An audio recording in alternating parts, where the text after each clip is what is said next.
chicos y chicas, sean todos y todas bienvenidos y bienvenidas a nuestra clase de matemáticas en esta nueva modalidad de educación a distancia.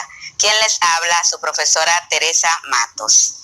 En el día de hoy vamos a estar trabajando el tema medidas de dispersión.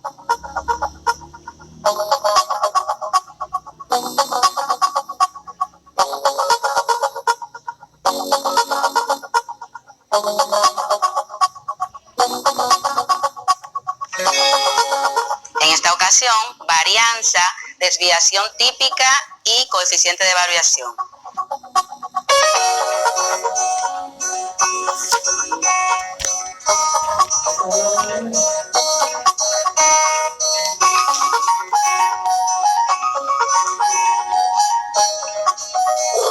Para ello vamos a estar considerando la competencia específica. Aplica sus conocimientos de medidas de dispersión en la vida cotidiana, referido a las matemáticas y a otras ciencias. Pero antes, es importante que recordemos el tema que trabajamos en la clase anterior. En la clase anterior estuvimos trabajando el tema de la distribución, organización de datos en clases de intervalos. En ellos, nosotros consideramos el caso de 20 personas y la cantidad de gramos de azúcar que consumían por día.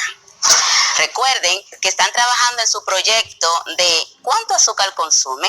Y a propósito de ellos, vamos a ver un video a continuación referido a cómo afecta el azúcar a la salud. Una vez observado el video, cabe aclarar que existen dos tipos de azúcar. El azúcar natural, que está proporcionada por los alimentos vegetales, por las frutas, las verduras, y esta no afecta a la salud. Y está también el azúcar añadido, que es el que se utiliza o el que añadimos a los alimentos para mejorar su sabor. Este sí afecta a la salud y con ello tenemos que tener cuidado. Ahora nosotros vamos a continuar trabajando la tabla de frecuencia que la maestra en la clase anterior consideró. Vamos a ver antes, es importante destacar la diferencia que hay entre las tablas de frecuencia para datos simples o no agrupados y la tabla de frecuencias para datos agrupados, que es lo que vamos a considerar a continuación.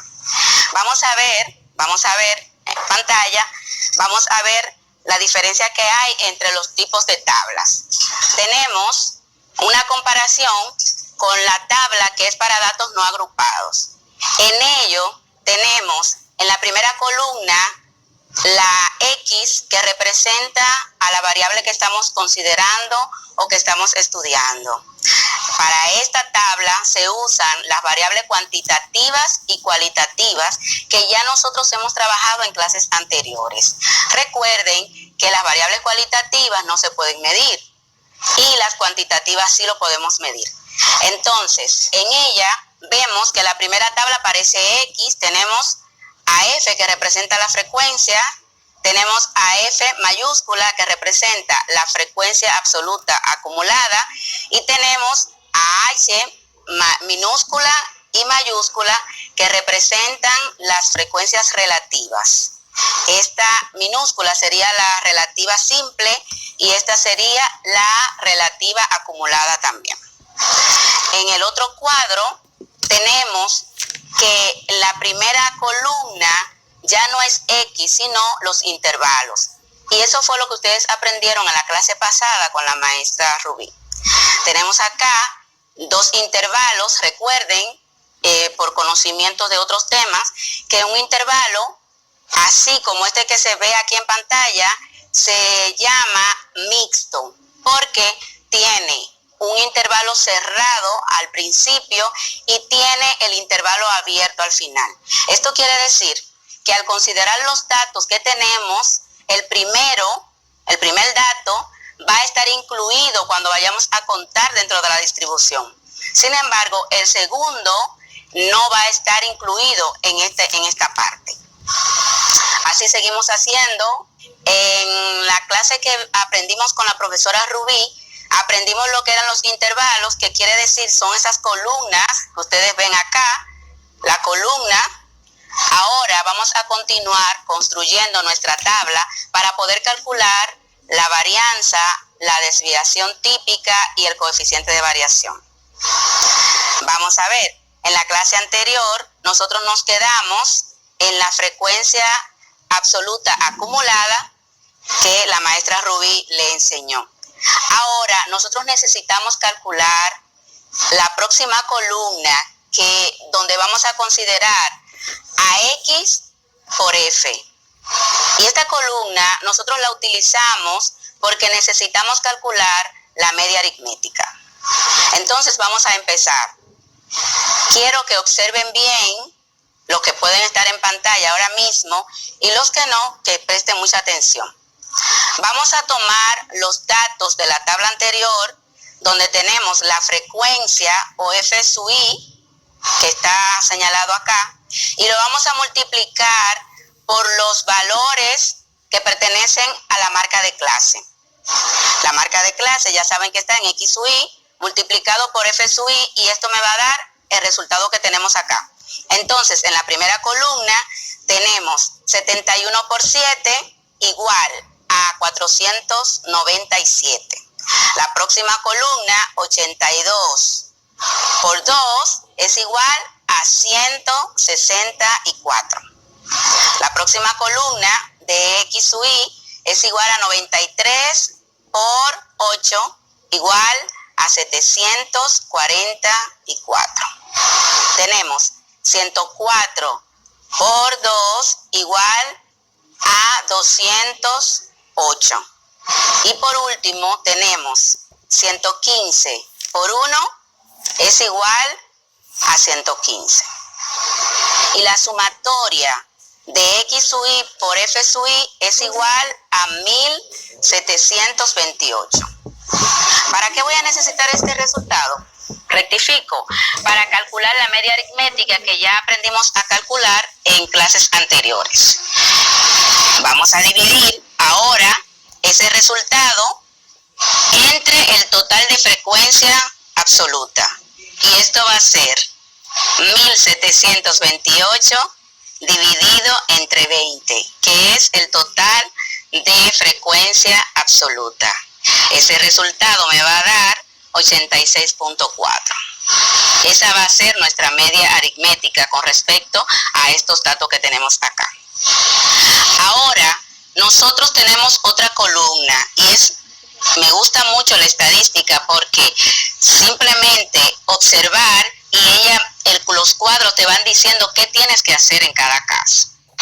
Para obtener los resultados de esta columna, solo tenemos que elevar cada dato de la columna anterior al cuadrado. La fórmula me dice que es la marca de clase menos la media aritmética elevado al cuadrado. Pero como ya eso lo hicimos en la columna anterior, simplemente lo elevamos al cuadrado. Vamos a tener menos 15.4 elevado al cuadrado es igual a 237.2. 4.4 menos 4.4 elevado al cuadrado me va a dar 19.36. 6.6 elevado al cuadrado me va a dar 43.56. 17.6 elevado al cuadrado me va a dar igual a 309.76. 28.6 elevado al cuadrado es igual a 817.96. Ahora vamos a continuar con la próxima columna, porque nosotros necesitamos esos resultados para calcular la varianza. Ahora vamos a multiplicar cada una de los datos de la columna anterior por la frecuencia absoluta. Entonces, la fórmula es X menos la media al cuadrado por F. Vamos a tener 237.2 multiplicado por 7 me va a dar igual a 1660.4. 19.36 multiplicado por 2 me va a dar igual a 38.72. 43.56 multiplicado por 8 me va a dar igual a 348.48. 309.76 multiplicado por 2 me va a dar igual a 619.52. 817.96 multiplicado por 1 me va a dar igual a 817.96. Y ahora nosotros hacemos la sumatoria de esos resultados y nos va a dar igual a 3.485.08. Esos resultados son lo que nosotros vamos a necesitar ahora para calcular la varianza. ¿Ustedes recuerdan la fórmula de la varianza para datos no agrupados? Es la misma fórmula, solamente vamos a multiplicarle a esa fórmula f sub i, que representa la frecuencia. Ahora vamos a tomar los datos de esta columna y lo vamos a dividir entre el total de frecuencias. La fórmula la tenemos acá, ustedes la pueden observar, que es igual a la sumatoria de x menos la media elevado al cuadrado por f sub i entre el total de datos. Solamente sustituimos 3.485.08 entre 20 y eso nos da como resultado 174.225. Ustedes saben que hay una situación con la varianza y es que las unidades que se usan en los datos quedan elevado al cuadrado. Pero para ello nosotros utilizamos lo que es la desviación típica. Con la desviación típica, los resultados quedan con las unidades correspondientes. ¿Cómo nosotros podemos hacer que se elimine ese cuadrado de la unidad que corresponden a los datos? Bueno, vamos a encontrar la desviación típica buscando la raíz cuadrada de la varianza. Buscamos la raíz cuadrada de la varianza, que es igual a 174.225, y eso me da como resultado 13.2. Recuerden que la desviación típica nos da la idea a nosotros de qué tan dispersos están los datos con respecto al promedio o a la media. Esto, si nosotros tomamos como el valor 86.4 y colocamos a la izquierda o restamos a esa cantidad 13.2 y ese mismo resultado también lo sumamos a la derecha, podemos nosotros visualizar más o menos, tener una escala en esas cantidades de en qué trayecto se encuentra la cantidad de gramos de azúcar que han consumido estas personas. Entonces, el coeficiente de variación nosotros lo conseguimos dividiendo la desviación típica entre la media aritmética multiplicado por 100. Vamos a escoger el valor 13.2 y lo vamos a dividir entre 86.4. Y así nosotros vamos a obtener el coeficiente de variación y ese resultado lo multiplicaremos por 100. Esto nos da como resultado 15.3 aproximadamente. El coeficiente de variación, hay algo muy importante, nos arroja una información muy importante, y es que cuando este es inferior al 25%, los datos, estamos frente a unos datos de distribución muy homogéneos. Cuando sobrepasa el 25%, entonces estamos frente a unos datos muy heterogéneos. ¿Qué quiere decir eso? Que si tenemos una media y los datos son homogéneos, van a estar muy dispersos. Ahí entran lo que serían los datos atípicos que los maestros prefieren obviar porque son datos que están muy aislados y no se toman en cuenta. Sin embargo, cuando los datos son heterogéneos, quiere decir que están muy próximo a lo que es la media aritmética. De eso trata todo lo que tiene que ver con lo que es las medidas de dispersión. En clases anteriores lo vimos, pero lo vimos para datos no agrupados, y también vimos con un ejemplo en la pizarra. Vimos que cuando tenemos el promedio o la media, la mayoría de los valores se encuentran en el trayecto que nos da la desviación típica, tanto hacia la derecha como a la izquierda. La mayoría de los datos están incluidos. Los datos que no se incluyen generalmente es a lo que se llama, lo que he mencionado ya, los datos atípicos. En el día de hoy hemos aprendido acerca de lo que son las medidas de dispersión para datos agrupados. Recuerden que para trabajar con datos agrupados tenemos que considerar lo que se llaman las marcas de clase. Hay que tener en cuenta también que para esto primero se organizan los datos de menor a mayor, que el primer dato que se considera en el intervalo va incluido en la contabilidad de ese intervalo, pero el segundo no se toma en cuenta. A estos intervalos, el primer número se le llama intervalo inferior y al segundo se le llama intervalo superior. Para esto tenemos también que tomar en cuenta lo que es la amplitud.